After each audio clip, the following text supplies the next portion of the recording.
Having trouble with your garage door? Problem solved. Call Direct Service Overhead Garage Door Company. We're your go-to team for garage door repair, new garage doors, openers, and more. We offer same-day service. We're always ready when you need us. Best of all, you can book your appointment online or talk to a live operator 24/7. No machines, no waiting. So whether it's a broken spring or a brand new garage door, trust the local experts at Direct Service Garage Doors. Call us today or visit directserviceoverhead.com.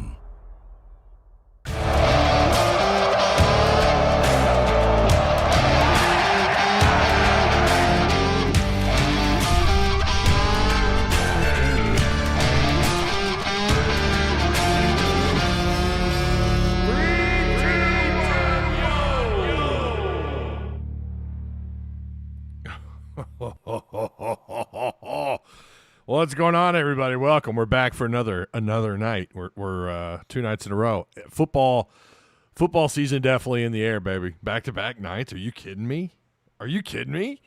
You'd think I'd have like a whole team of folks, you know, someone to help me with the script and someone to help me put the show together, and then bing bang boom. No. It's just me. Just little old me over here in my corner. Welcome, everybody. I hope you guys had a good, night since the last time we talked. Make sure, as you're piling in here, make sure you do me a solid. Hit the like button. Share the content. The Tusk Talk Twitter. Listen, that's where it helps the most when you guys share that, when you share the actual tweet from the Tusk Talk X account. So if you guys do that, it helps out a lot. What else? Comment. Hit the notification bell, do all that stuff. You know the routine. Been doing it for a while. So, okay, we have a little bit to talk about. We are getting kind of caught up, and what's funny is the title of this video is Shots Fired because Sam Pittman talked at the Little Rock Touchdown Club, and this was on my show script for yesterday. In fact, it was a bullet point, but it didn't make the cut because I had some other I knew we'd go in on the other stuff, and of course we usually make up the final 20 minutes or so just reading back and forth with the comment section. So I knew I just wouldn't have the time. And I also knew we had Petrino, and I wasn't sure how much new information we were going to get from him. We actually got quite a bit. So we're going to read. I got the transcript. The audio, I know you guys have listened to those. Oh, man, it's so bad. I couldn't get the audio to work, not to where it was loud enough to where OBS could broadcast it loud enough. So I'm just going to have to read the transcript. I have the transcript. So we'll kind of go over some of the things that he said. So we've got another number of things. SEC Mike, I'm going to talk about him too. We have had cousin Shane on this show before. And I need to reach out, see if he wants to come back on maybe before the Tennessee game. That'd be really cool. I realize, we're a little ways away from that, but it'd be cool if we could get him on. Maybe not. But we have had him on once. It'd be cool to get Mike on here too. But so we're going to talk about them also. Well, SEC Mike. So again, make sure you guys do all that stuff. We have the poll up, and so you probably have an idea of what I'm going to talk about when it comes to SEC Mike, because the poll is Hogs first 4 games do what? 1-3, 2-2, 3-1, or 4-0. That's where we're starting on the poll. So you probably have a good idea of what we're talking about with SEC Mike if you follow him on Twitter. So yeah, I will read your comments. I know it's funny when I don't read comments, people get. I will catch a DM every once in a while, like, bro, I left this comment and you didn't read it. So I will try my best later on in the show to get caught up, and I'll read them periodically through the show. Okay, let's play this video. This is, again, Sam Pittman firing shots here, baby. No, there is no 0-4 option because, we have to be realistic, other Mike. Come on, you're a mod. You're a mod, other Mike. Do better. Here we go. Here's Sam's comments if you guys missed them from yesterday at the Little Rock Touchdown Club. I don't know what the guys who never played a down predicted us, and all that kind of stuff. But I know that we've got a really good freshman class that we do. Hence, if you don't want to rank us, that's fine. Don't you have to play all of them anyway? Roll that thing out there and let's see what happens. That's fine. We don't need to be ranked. If you don't want to rank it, we surprise a lot of people. We ain't surprising me. We've got a really good football team. We really, really do, and we're excited to get out there and play.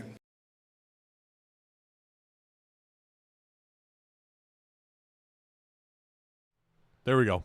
I forgot to turn my volume up. What I think this is, I think Sam is really tired of the disrespect. And listen, you could say that shots fired is not exactly. I think that's kind of what happened there at the AP voters. I think that was shots fired. I don't know that he actually expected to be ranked, but they did just beat Texas Tech in a bowl game. You can argue that went over Tennessee, so on and so forth. But we know how this works. Like, the AP is not going to vote on what you did against Tennessee a year ago. They're going to look at what you did. Mostly, like, I've noticed they get real high on these teams that finish the season strong. And then there's other things, right? Like recruiting, what they do in the portal, coaching staff changes, coordinator changes. They're not going to rank you top 25 when you went 6-6 in the regular season. So, and I don't think Sam, honestly, this could be Sam, I don't know, using this as kind of like propaganda for his team. Like, look how fired up I was. He knew that was going to make the run on Twitter. He knew that. He knew some rinky-dink show on YouTube. It's been around for a while, closing in on 2 million total views. He knew that we were going to talk about it. He knew that, these other people are going to mention it. I think part of that is kind of his idea of how to maybe fire up his guys, because we don't really see him do that a lot, and we know he doesn't get super energetic behind the microphone. I don't know, man. Maybe it's just him. I do think some of it is frustration, though. I do think, and maybe a part of him did believe that, hey, we did win 7 games. We beat Texas Tech even though they were missing pieces of their team. So were we. And we really could have won that thing. I mean, there for a minute we thought Arkansas was going to blow the doors off the hinges in that one, even more.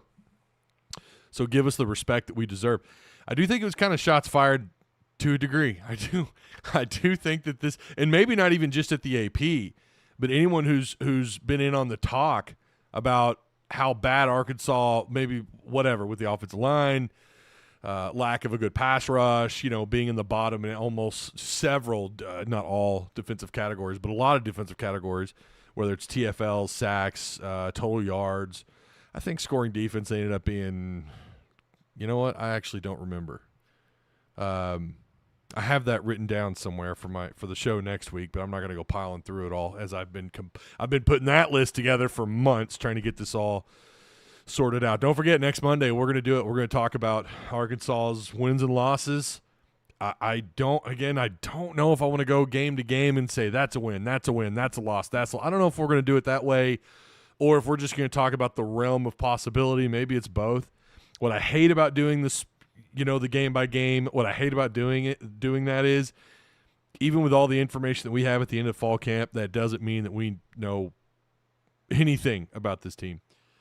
Really, I mean, we're sitting here talking about how great Mike Washington is. I think he certainly could be fantastic.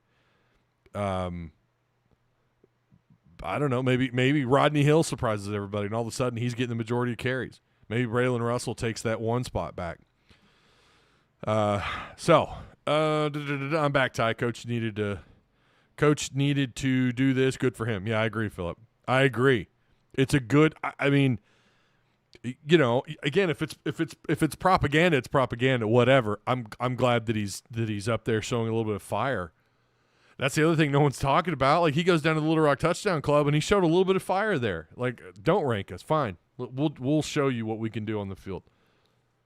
I'm all for it. I mean, listen, if he went out there and he was dull, what would everyone be saying? We all know. We know what the naysayers and the pessimistic and those types, the haters, I guess Sam would probably, well, I don't know if Sam would call them that, but the typical, what we're talking about, the people that have been down on Arkansas for the last couple of years.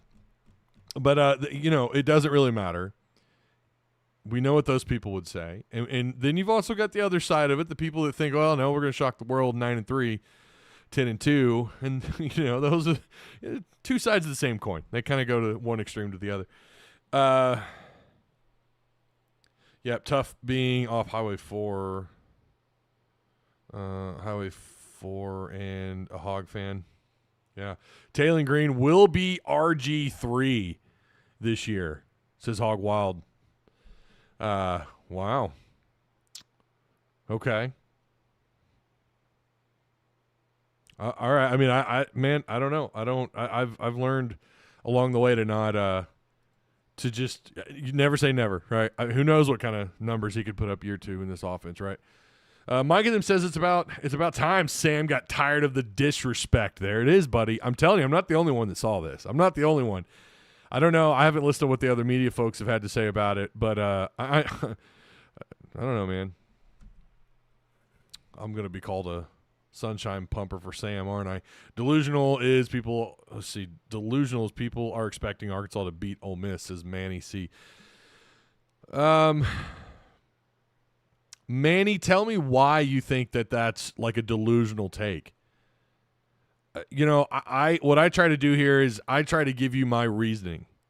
When I'm going to say whatever it is I'm going to say about beating whoever, I'm going to try and tell you here's what I'm looking at, right? Tell me.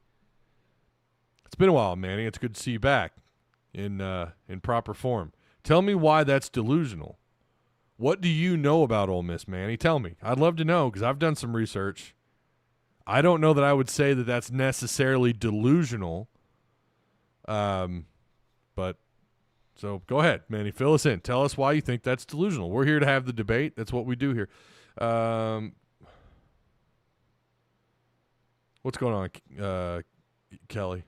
Sam is tired of this bullshit. Finally, again, and that's one of the group chats that I'm in. OG Hog fans, they all said the same thing. In fact, I wasn't even the one when I hadn't even seen the Little Rock Touchdown Club. I hadn't seen the video. And one of my friends messaged me and he said, "Bro, shots fired, holy shit!" And I'm like, "Whoa, what's going on?" And I watched that Sam Pittman clip, and I was like, "All right, okay, so I'm going to talk about it tonight." And I couldn't. Like I said, we did the show yesterday, and we ended up having to carry it over into. I figured it would be if we didn't do a live this week, we just wouldn't. We'd maybe mention it next week. Hopefully, we get Tim back. Ole Miss O-line struggling. Defense is elite again, though. Apparently, yeah, their defense could be. I kind of wonder if this is going to be a one-sided year for them, even with Lane Kiffin, as their HC, as the the catalyst for what they do on offense. Yeah, I kind of wonder if they're going to be a little bit more one-sided. I don't know. Ole Miss is difficult to. Man, it's just difficult when you've got a quarterback swap. They have made changes on the defensive line. I still don't buy that they're going to be better, but there are parts to that defense, especially I think in the secondary. Ole Miss might be pretty damn tough on defense. BT Bates says delusional take. Arkansas is broke, but trying to spend $30,000 on balloons for Rush. I don't know anything about that, man. Just got here. What's up, Boss Hog? How you doing, man? Again, make sure you guys like, share, hit the subscribe button, hit the notification button. That way you know when I go live. Tycee Auburn is claiming 9 titles. Did you see where Hugh Freeze, they may play 3 quarterbacks? I don't know what is going on with Auburn. Yeah, they're claiming titles. A&M did that right around the time they joined the right before I think they joined the SEC. They claimed all of a sudden like a couple of titles. I don't know. Listen, I don't get too bent out of shape over that. I mean, whatever. We all know Hogs in 64. They're the true champions, and Alabama claims that. So, but I guess Bama fans aren't ready for that discussion. I don't know. So, yeah, Sam, clearly, I think you guys are right.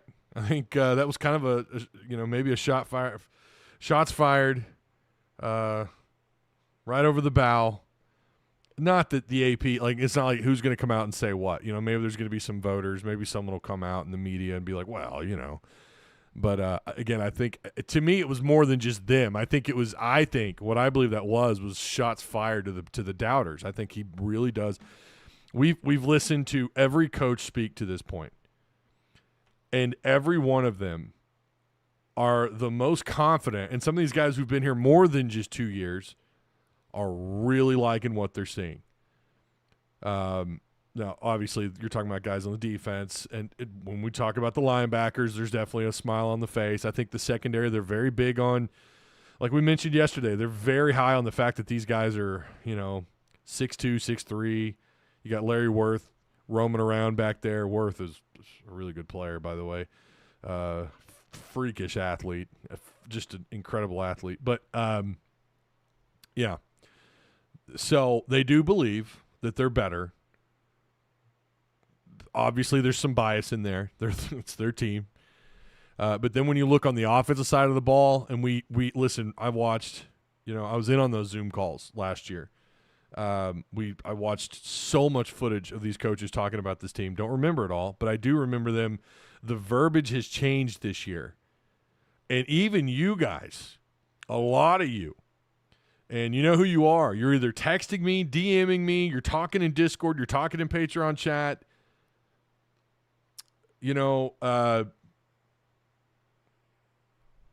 Everyone, after Petrino talked, everyone's attitude has changed, at least about the offense. Now the narrative has kind of switched back over to the defense a little bit. Well, yeah, but the defense, right? They're not throwing Taylor under the bus anymore. Now, and I said the same thing. I said this last week or yesterday, I don't know. But I said, we need to pay attention to what the defense didn't get right last year.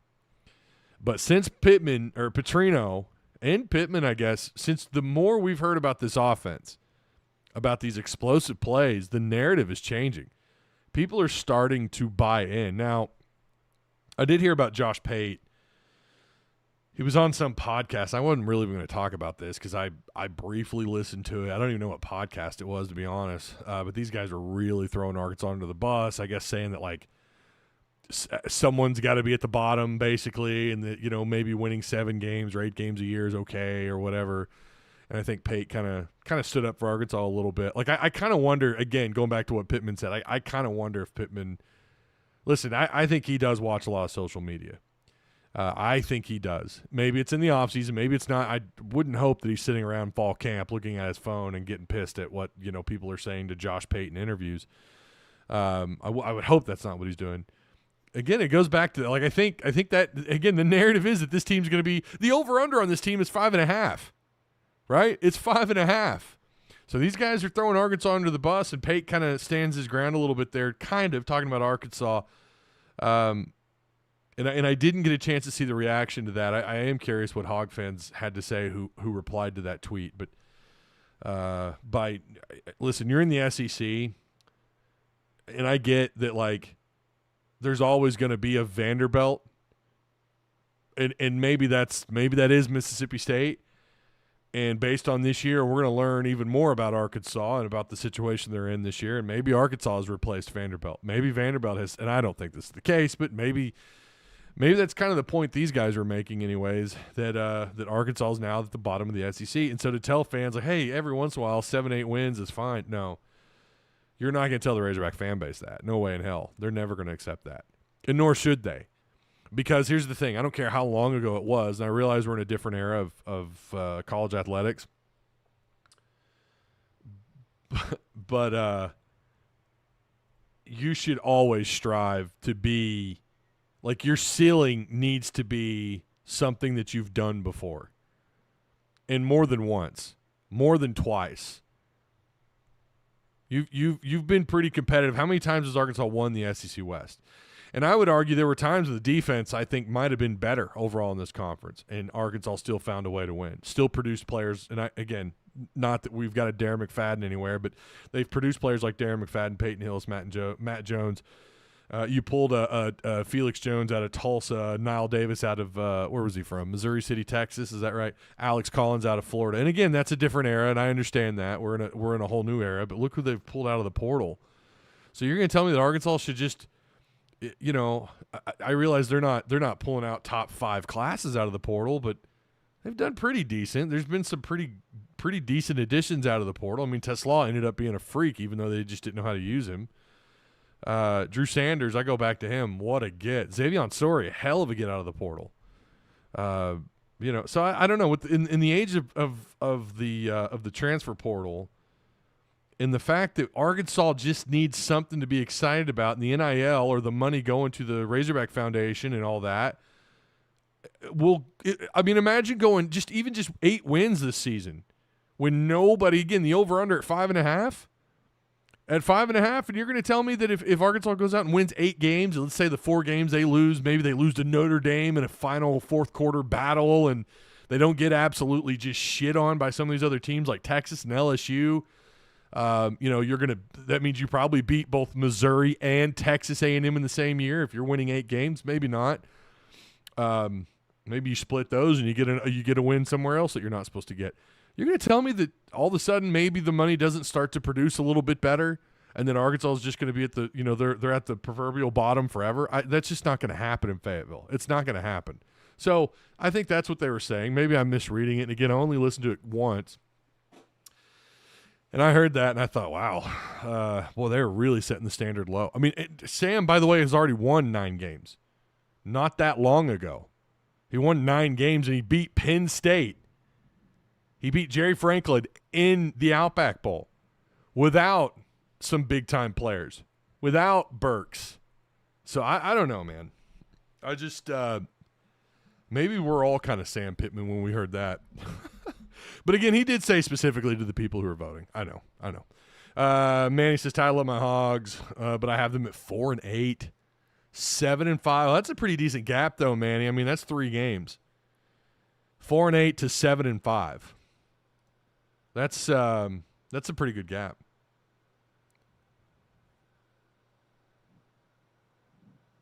Man, are you guys in Northwest Arkansas getting poured on? Holy crap. That's why I had to go live after a little bit later because our power flickered. So hopefully we don't get cut off here. And I told my wife I don't think we're going to go the full hour because of the weather.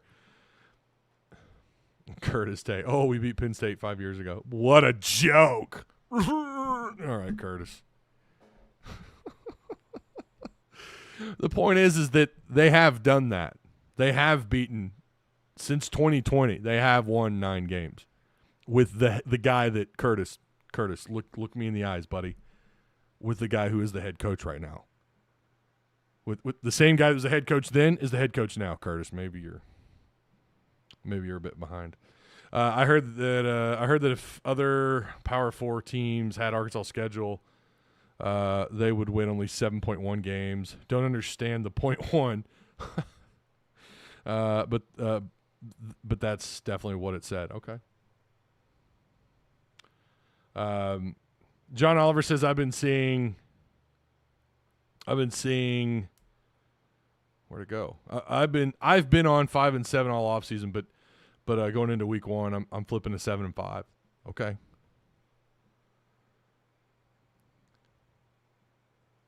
With Chad Morris players, he says. All right, Curtis.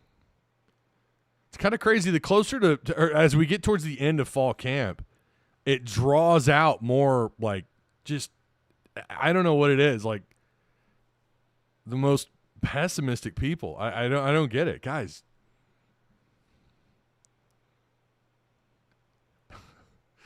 It's not raining here, man. It was pouring just a little bit ago. Maybe it's calmed down. I can't hear because I got the headphones on. John Gruden gave me a woo pig. Oh, did he really? What's up, Hogball Burner? Do me a favor. Retweet the Tusk Talk, man, on Twitter. That'd be fantastic. All you guys. All right. Yeah, I don't care whose players he had. And that's an interesting argument because, you know, you can make the same claim like with a Houston Nutt in his first 2 years at Arkansas. Well, he had Danny Ford's players. You know, okay, and like he was the head coach. Why couldn't Danny Ford do that? Right? Why couldn't Danny Ford do that? You know, in 2020 they won 3 conference games. Really should have been 4. Yes, we all know the infamous Auburn game, but you know, I mean, 3 conference games in a given year, pretty good.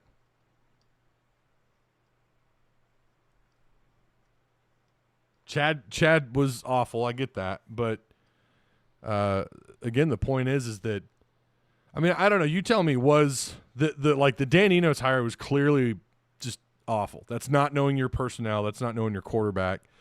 And we were very critical of Sam on that. And then they turn around, they hire Petrino. And I would argue that was a pretty good upgrade. And now you're getting a second year of that. And again, I'm not saying Arkansas is winning 9 games, by the way. I'm not saying that.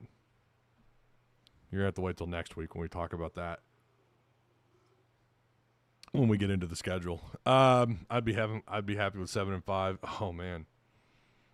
7-5 would be obviously better. Would that be grounds if again, let's say money wasn't the issue, would that be grounds of keeping Sam Pittman? For me, it would be a no. So there you go. That's where I'm at with Sam. Like 7 would not be enough for me to if money wasn't the issue, if I felt pretty good about the prospects of who you going to get, got to be concerned about who you're going to get. If I felt pretty good about my prospects and the pipelines to these guys and everything else, and I felt pretty confident they're going to build a pretty decent staff, yeah, 7 definitely would not be it. He's going to have to win. Again, if I'm AD, he's going to have to get to 8. But 7 would be like, oh, okay, cool. You won 6, so we've gone 4, 6. Now we're at 7 wins. That's a very slow build up. So no, it wouldn't be enough for me. But it'd be at least that's 7 games you won, I guess, and somewhere in there, hopefully you got an upset. Still measured. Will approach the season game by game. Will not let my Saturdays be defined by wins and losses. There you go. A no Kool-Aid, no PTSD zone worked last year. We'll deploy again. God. You were in the military, weren't you? That was a very military approach there. What you did. Did you guys see SEC Mike's predictions here for Arkansas? So you think? I know I'm going to be accused of being a sunshine pumper by somebody, but SEC Mike, every record after the first 4 games. Look at that. Curtis, you see that? Because I'm just as shocked as you are, my friend. 4-0.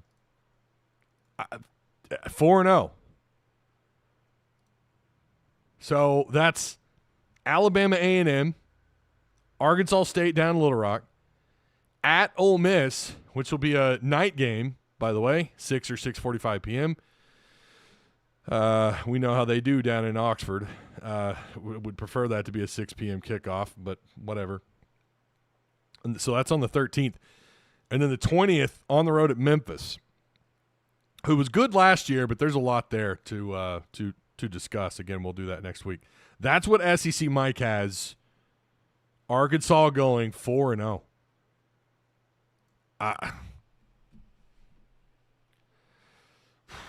And then if you look, and this is what I don't understand about SEC Mike. This is what I don't get. If you go to his Twitter page, they've got that week 1, and they posted this on August 17th. Week 1 SEC Power Rankings.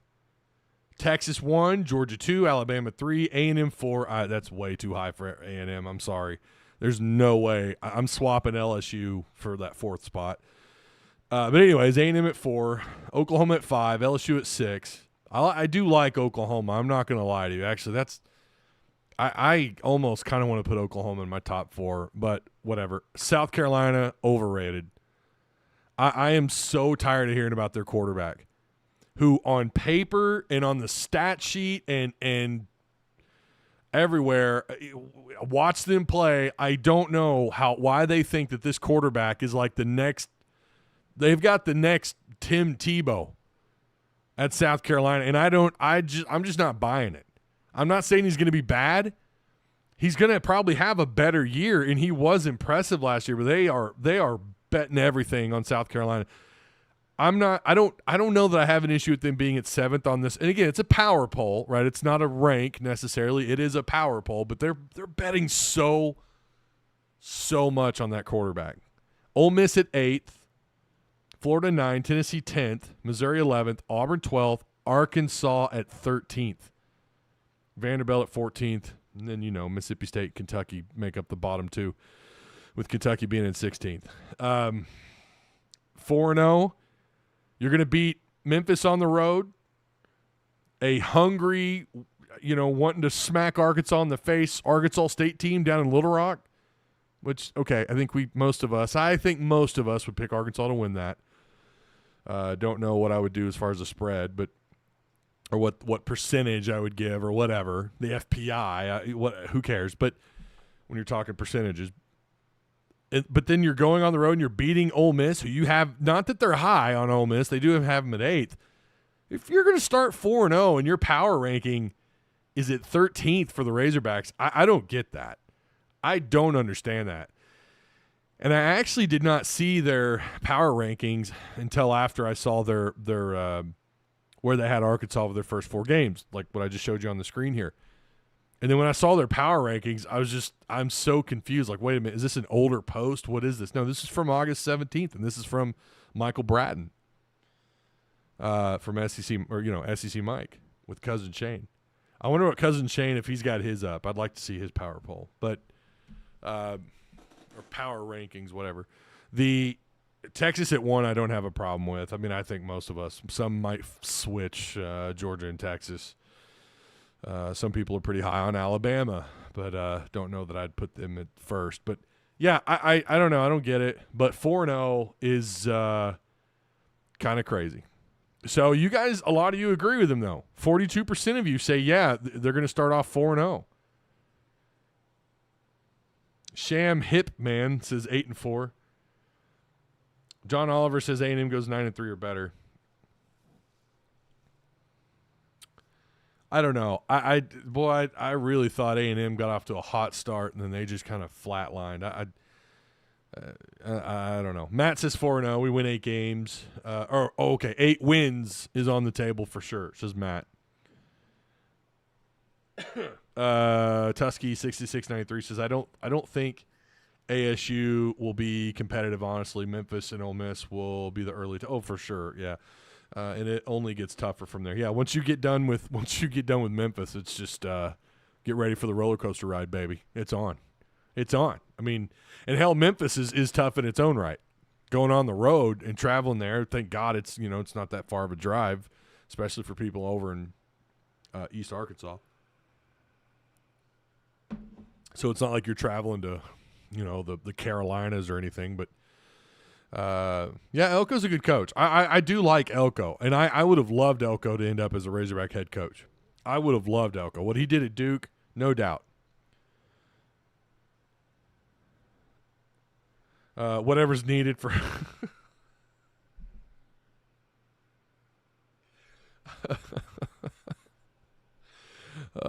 Camo's got jokes. Whatever's needed for who you gonna get. Okay, done, he says. All right. Oh man. A&M makes college football playoffs this year. No, hard. I don't know about that. You know what? There's so much. You talk about Taylor Green, what step he needs to take. You should talk to a guy who analyzes quarterbacks and what he has to say about the A&M quarterback. Might be a little surprised. Not that he's not high on him, but someone like there needs to be a step up in that offense. There's no doubt, and it starts with that quarterback. So I'm not prepared to put A&M. I'm not saying they may not. They could be just on the outside looking in, but I'm not prepared to put them in the playoff conversation yet. Matt says as a passer. Right. Well, of course. Josh Garr, what's up, man? Correct me if I'm wrong, but isn't the Liberty Bowl at Memphis Stadium? We are pretty good in that venue. Where's my backup at? Cortana agrees. Yeah, look, I'm not saying I'm with you, John. I think A&M's going to be tough, but with that game being in Fayetteville, and I don't know, man. Again, that was another game that game was not out of reach for Arkansas to win with a year one coordinator and a year one quarterback outside the Power Four. I'm just saying, and now you get them in Fayetteville. I just, defensively, we know what they're going to be. We know in the trenches they're going to play you tough. A&M, there's certainly a lot there to like about A&M. I'm not prepared to put them in the. I'm just not prepared to put them in the playoffs. Yeah, I know they've got a returning quarterback, John. That's what I was talking about. But watch his passing game. I've talked to someone. You know who I'm talking about.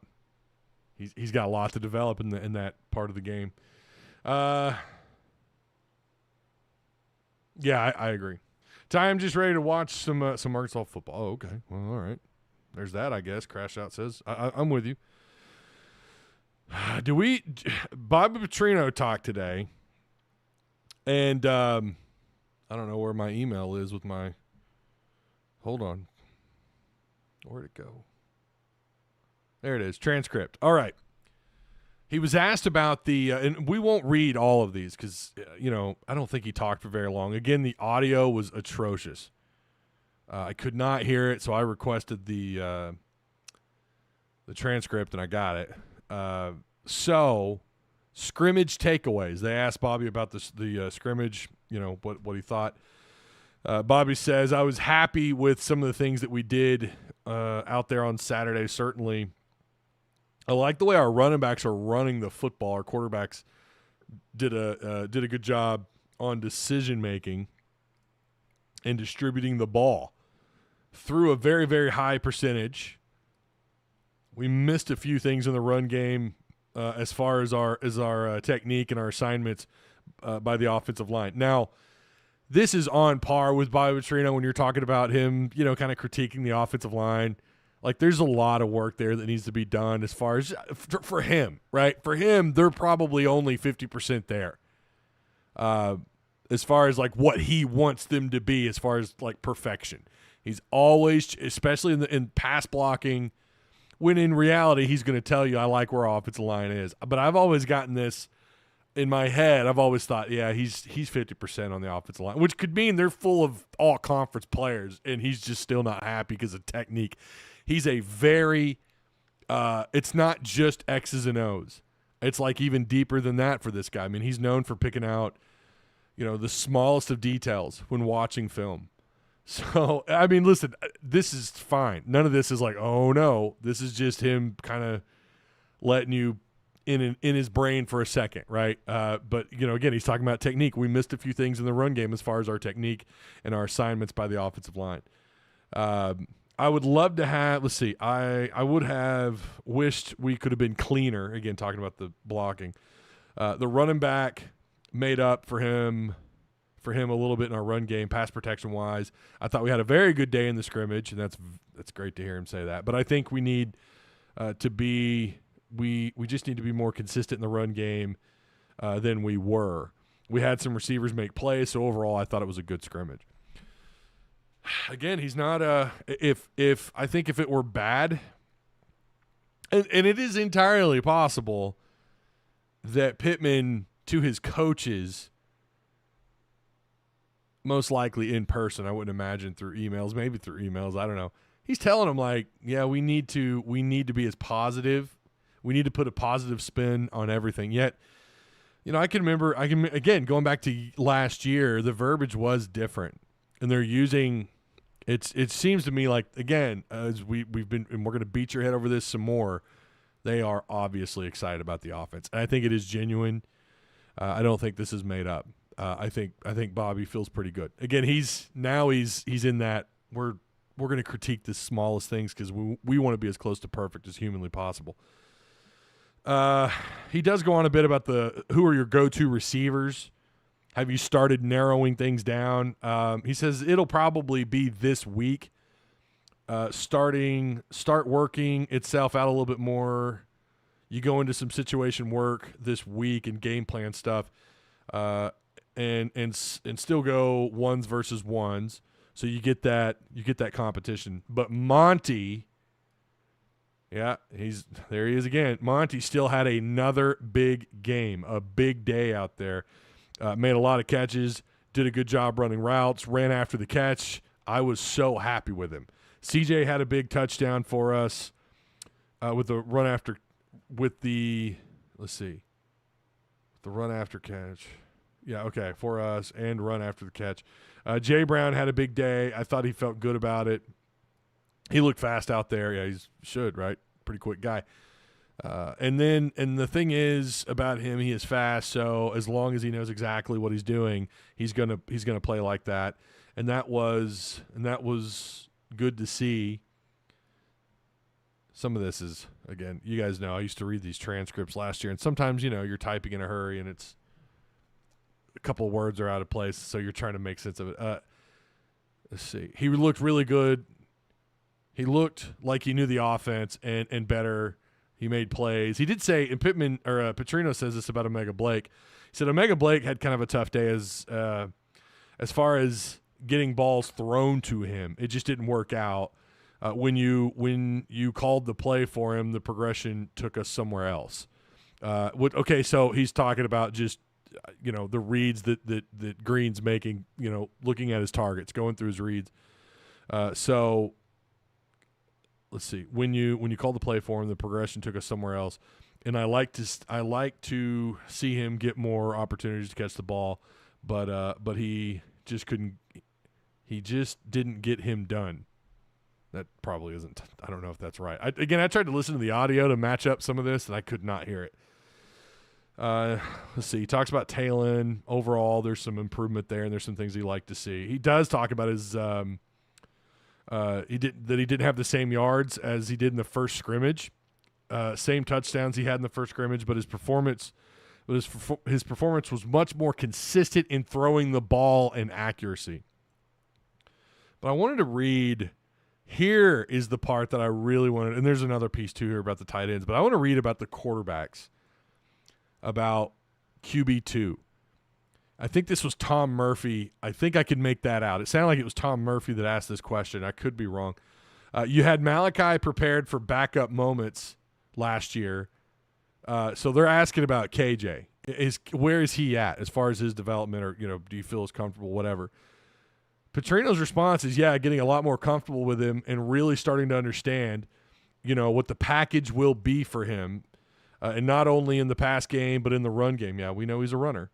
I think KJ took huge steps forward since spring ball. He's a really, really intelligent young man, so he knows the offense. He's the one that wants to answer the questions first in every meeting. It's just going to continue. Let's see. I think that's supposed to be. He's just going to continue to learn what he does well. Again, that's probably wrong. And what he doesn't do well. We'll keep working on what he doesn't do well. But we've got to have a package ready and know exactly what we would go to if he had to jump in the game. Okay, so they're still working on his piece of the offense. If God forbid something were to happen to Green, what would that package look like with him out there? It's not just as simple like in EA college football. Those of you who play it, or some of you who play Madden, or back in the day when you had just NCAA football, maybe you haven't picked up the sticks in a while and you don't play. But it's not as simple as just throwing the next guy out there and just run the same set of plays necessarily in all offenses. Sometimes you have a separate package. Sometimes there's different sets and different formations and things like that. That quarterback that your next guy in can do. It's almost like not a separate install necessarily, but that next guy up, you get plays that you're comfortable with in practice, and you build on top of that, as I've been told and as I understand it. So that's essentially what they're working on with KJ Jackson. But as far as raw ability, the talent, we know is an athlete. This dude is pretty fast when he tucks it and runs. He's got everything else. It's about what package, what kind of. I don't want to call it an install for him, because you put an install in for that next opponent, but it's just a package that's tailored for that player. And you're going to see a lot of the same formations that maybe Taylor Green comes out there with, right? So that's kind of where what he's saying there, and we've heard coaches talk like this before about putting in a different package for a different quarterback. It's different. Where like a running back, I think they kind of do the same thing, but for the most part. Like, you're going to try and tailor the offense, especially to the guy that's the brain of the offense, which is the quarterback. So, I like what he's saying there. I would probably I'd rather him say, "Oh, we've already got the packages installed. We know what we're going to do with him." I also wonder if that changes week to week for QB2. I wonder if that install or whatever. Again, I'm not trying to use that word. I wonder if that package changes week to week, or is it the same? I guess it would be the same all year, right? Because that's what they know in practice. That's what they gather. And typically your QB2 most of the time is a younger cat anyways. Not always, especially in the era of the portal. Here's what they had to say, and this is a guy I am so glad someone asked about. Platt, the Texas A&M, speaking of Texas A&M, the transfer from A&M, the tight end. Good day for Platt. Yeah, Petrino says, I thought all 3 tight ends had a big day for us when you talk about catches and throwing in different plays. Platt looked like that guy. Or let's see, he looked like that guy that's 6'6", 265. He can run and catch the ball in his hands. He made a lot of really good plays for us. Rohan had a nice play downfield, which, I mean, Rohan is basically an oversized receiver. I mean, he moves so well for a guy. Again, I think he's a more bulked up version of maybe like a DJ Williams. We needed to get him more opportunities, a little bit like Omega Blake, so we can come back to practice the next day, and both of them had really good practices. So that was good to see. He talks about Andreas. Andreas understands the offense way better than a year ago. Again, that's what we heard last year. He just wasn't picking up the offense. He's playing fast and physical. I think the combination of these 3 guys, because you can put the 2 big guys in and block. You can put, Platt and Rohan in together and have speed down the field, and I felt good about it. Yeah. Platt to me, and who knows, it could be Andreas. But Platt to me might end up having the highest ceiling of the 3, maybe. Because he blocks really well. He can block. Even though he's talking about him like he's a downfield guy. He's going to be able to push the secondary back a little bit. Maybe you could send him on some hit or some go routes or some fades or something, because he is that athletic. He can absolutely run those routes. He may have to take the next play off, but he could do it. He can catch the ball downfield. He could stretch the field out. He could stretch the secondary out. Rohan Jones is probably more developed in the passing game because I believe, and from what I understand, he is probably the fastest of the tight ends. I mean, he's got to be. He's got to be. Like I said, he's built like an oversized receiver, and he runs clean routes. At least that's what I've heard, and what little I got to see in scrimmage, or not in scrimmage, sorry, in early spring. The one day I got to see, but he looked fast. He stood out, right? And he's not a 6'6", 265. He's closer down to the earth. He's like 6'3" or whatever, 6'3", 235 plus or whatever. But so, yeah, the tight end room, though, at the end of the day, should be better. I feel like we say this every year about the tight end room. It should be better than what they were a year ago. A year ago, it was other stuff in the way, right? And Rohan Jones does remind me a little bit of a maybe a Varkey's Gums, because I thought Varkey's Gums reminded me a lot of DJ, and that's what I think they're trying to get, something similar to that. So that kind of build of a tight end and a guy that can help stretch the field a little bit. How big would it be to get KJ and another quarterback in the game against Alabama A&M? He talked about that too, and I'm glad that was asked, but I'm not going to read all this, but he does talk about like that's how you develop, getting these guys out on the field. So Alabama A&M, I don't know that it's going to be like UAPB. I don't think it is. I don't think Arkansas is going to beat these guys 700-3. I don't think that's going to happen. But I do think the backups, the 2s and the 3s are going to get an opportunity in this game, and that's very important. And Bobby even says it. That's how you develop. You get guys in. Remember, we used to talk about this, the Pete Carroll effect. Pete Carroll didn't believe in redshirting. I mean, he did not redshirt. He preferred not to redshirt. He wanted you to play. And Bobby says it right there. He says that's a way you develop, is getting these guys out there. So, yeah, I mean, there's a lot of good stuff. If you guys want to go listen to the footage, or to Pittman, Bobby Petrino talk from earlier today, you could try and listen. You better turn your speakers all the way the hell up, though. There was something here about Braylon Russell's progression, to which Bobby Petrino says, yeah, I mean, he understands the offense. Last year as a true freshman, you come in and you didn't realize how much you play into pass protection. In high school, he probably didn't have to do it a whole lot, but he's taking it very, very seriously. He understands now how to use that big body and his strength because he's a very explosive guy. So that jumps out at you is how much better a pass protector he is, which allows him to play in the game for second and third down. So that's great.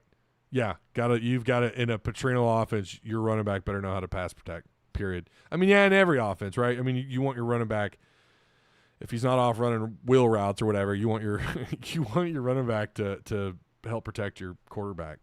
He's got to be able to pass protect, especially in a Bobby Petrino offense.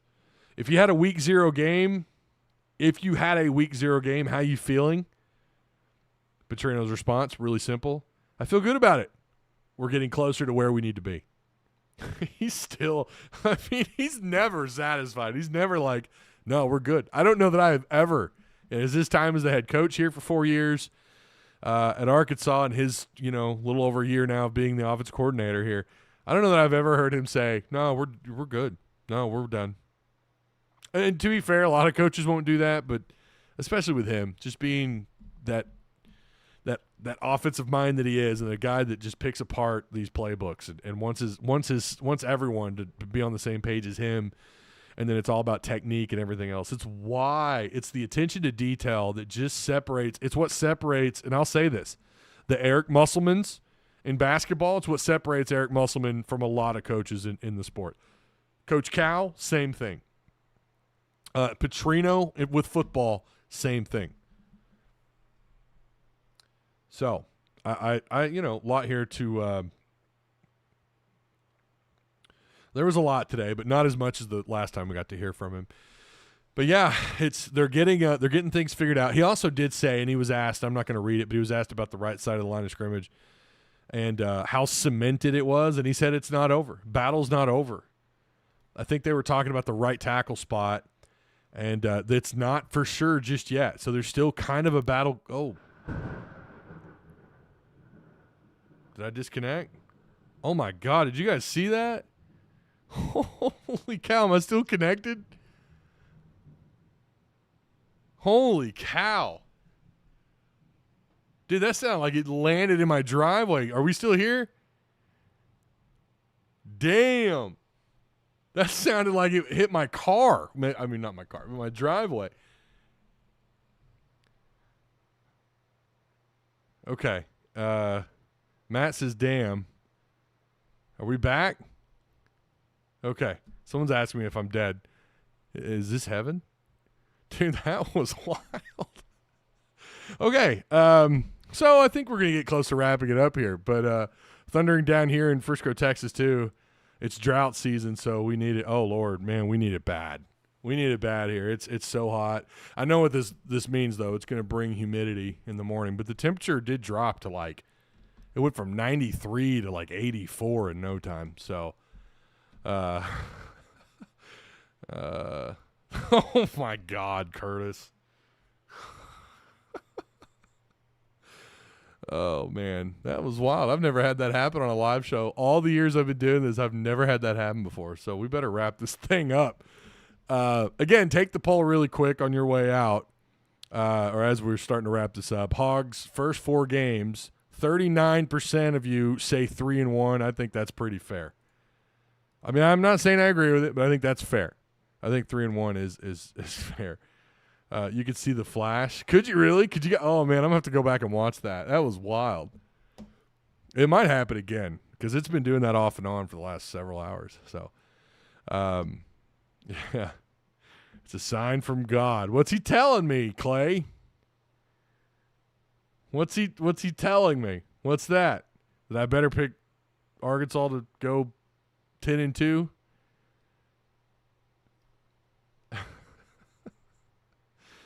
Yeah. Go down the schedule. Marcus Murdoch says, no, we're not doing that. That's next week. Next Monday. We're going to do that. What's up, Arizona Tim? How you doing, man? What is your first 4 game prediction? Yeah, Tim, I'm doing that next week. Next week is prediction week. We've done that for the last, you know what, I think my mini split turned off. I don't know what it's doing. All of a sudden, it got like warm behind me. I'm not on fire, am I? I think my AC. I think the mini split turned off, and then it turned back on, and now it's trying to cool up. It's trying to get cooler, and it started shooting warm air. But no, next Monday we'll do the we're gonna do the prediction. Again, I don't know if I'm gonna go team by team. Arkansas's doing this, they're winning here, they're winning there, they're losing there. I don't know if I'm gonna do that exactly. There's that thunder again. All right, wasn't as bad that time though. So you might want to check outside. My mini split's probably on fire outside the house. You're going to see smoke coming up behind me here in a second. No, I think we're good. We're fine. If it was bad, we'd be off air at the moment.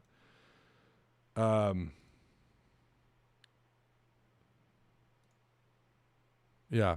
All right. I think we kind of covered it all. Hey, by the way, really quick before we sign off here in just a second or here in a little bit, don't forget to sign up for Tusk Talk with Ty Patreon. That's where a lot of, some really good stuff in there that's dropped. We've got insider information. We're talking a little bit about what we're hearing from, whatever, if it's practice. Courtney Mims is in there dropping off her knowledge. It's been really great here in Patreon. And also, so again, shout out to July supporters. We're in the middle of our cycle 8. So if you want to join Tusk Talk with Ty Discord and you want to get in on these casino spins and all, or casino predictions and whatnot, join Patreon or you don't even have to join Patreon. Join Discord. And so yeah, Patreon supporters help keep this ship afloat. I say it all the time. That is for real. You guys have been awesome. So I do appreciate all the Patreon supporters. By the way, speaking of keeping the ship afloat, how about direct service overhead? Ever had your garage door break at the worst possible time? Yeah, we've been there. That's why Direct Service Overhead Garage Door Company is the go-to company for garage door repair. Little Rock. Uh-oh, I think we're about to disconnect. Little Rock and all Central Arkansas. They offer same-day emergency service, and they fix everything from busted springs to brand-new installs. These guys show up fast, get the job done right, and they actually stand by their work. So don't wait around. Call Direct Service Overhead today, 501-244-3667. Check them out on directserviceoverhead.com. Your garage door will thank you. All right, I think that's going to do it. Everything is slowly shutting off in here, so I do appreciate you guys. Again, just make sure you hit the notification bell. No idea if we're going live again this week or not, but there probably most likely will be some more content dropped. So, are we glitching? You guys, well, everything's connected on my end. Marcus, I don't know, man. But anyways, we're hanging it up here. We're done. We'll be back later. Next week, we're going to talk about Arkansas's predictions for the year. We're going to end the poll. There we go. All right, you guys have a good one. Stay safe out there, and I'll see you on the next one. That's what we'll do. Okay. Wish me luck.